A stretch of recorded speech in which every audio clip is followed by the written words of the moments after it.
Well, the 4th of July is this Friday. As Americans prepare, medical and fire experts are urging everyone to take care around fireworks. Every year, fireworks lead to thousands of people getting hurt. And joining us to talk about how we can keep our Independence celebration safe, Deputy State Fire Marshal Courtney Chambers. Courtney, thank you so much for being here with us. And gosh, as we always ramp up to the 4th of July, we're watching the forecast. We're seeing how much rain we'd have. And this year, it's going to be really dry. Yes, hot and dry summer this year. Yeah, so what is your advice out there to people thinking about using fireworks? We want to make sure that safety is everyone's top priority. We want to make sure that everyone is checking their local jurisdiction for the correct laws to see what is available and what is legal. If you are shooting off those legal fireworks, make sure that you keep a bucket of water nearby as well as a hose. Make sure you have a flat surface and you're not surrounded by any potential fuels for a fire. Yeah, for sure. And remind us again, what kind of fireworks are illegal in Washington? Sure. So the state does have code that blankets any kind of rocket type firework as illegal. Anything that is ever homemade or tampered with will be illegal.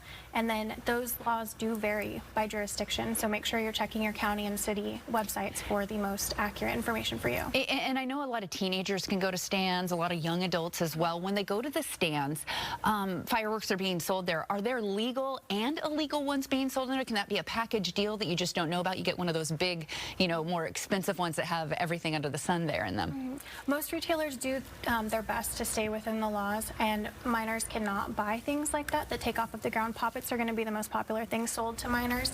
But the main problem would be if you travel out of your local jurisdiction to buy fireworks, you may purchase something that might not be legal when you get back home to use it. So make sure you do your research before you go to the stands to buy the fireworks to make sure you're in compliance.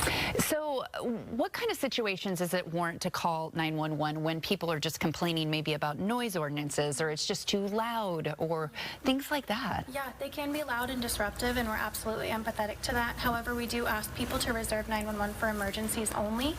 If you have a problem such as the ones you listed, that it's just too loud, you can't get any sleep, or someone's not following those specific hours to shoot off their fireworks, then we ask that you call the local non-emergency line to keep 911 open for true emergencies. And I know I have a pet. A lot of people have pets out there, and my pet, Loki, he's a golden doodle. He just does not like any of those pops or sounds. I know they hear it 4 times louder than we do. What do you suggest for people who have pets out and about doing that? Because pets can also make the situation kind of hectic if they decide they hear something pop and run around. Absolutely. I would suggest keeping your pets indoors if possible. I have a small dog that doesn't like it as well, and we just keep her extra close, give her some extra attention.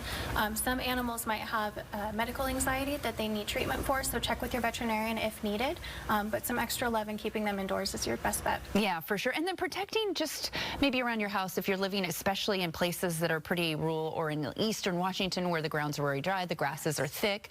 Do you suggest that it works to maybe wet down your property or wet down your roof or things like that? I know that's things that we've talked about in the past. Yeah, absolutely. Anything that makes you feel more comfortable. And the biggest thing is that situational awareness. Even if the fireworks are legal in your area, keep that at the forefront, that if you are surrounded by trees, you do have a lot of possible fuels around your home, go ahead and move to a spot where you have more of an opening, a flat surface, and you're away from those fuels.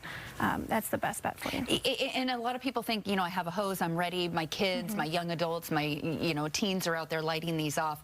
Standing there with a hose, can be helpful sometimes, but what are your recommendations of getting this situation under control right away? Obviously calling 911. Absolutely. That's going to be our number one. Get everyone out of the area and call 911. Try to prevent the situation as much as possible, being aware of those potential hazards. Have your bucket of water and make sure that anything that is smoldering on the ground you put out immediately. Anything you haven't shot off yet, keep it in a metal container, maybe such as like a metal garbage can. Keep it away from the things you are lighting off so that sparks don't take off and go accidentally let your pile on fire. And I know we're talking about this live on TV right now, but where can you go to find out all this information within your organization or within the fire department, somewhere out there, so people can have reminders? Sometimes they need to see it and read it to understand it. Absolutely. You can visit our website on the State Fire Marshal's Office website, and I do recommend going to your city's website to find the most local and accurate information for your address and what laws are going to be applying directly to you.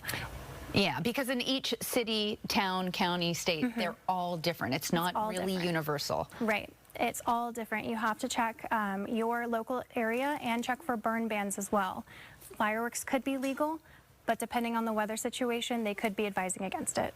I just say keep them down. Let's use the drone shows, right? Yeah, let's all go to the public displays. Those are the safest and sometimes the most fun. Oh, perfect. All right. Well, Deputy State Fire Marshal Courtney Chambers, thank you so much for being here with us today. We appreciate all the knowledge on this week leading up to the 4th of July. Absolutely. Thanks for having me.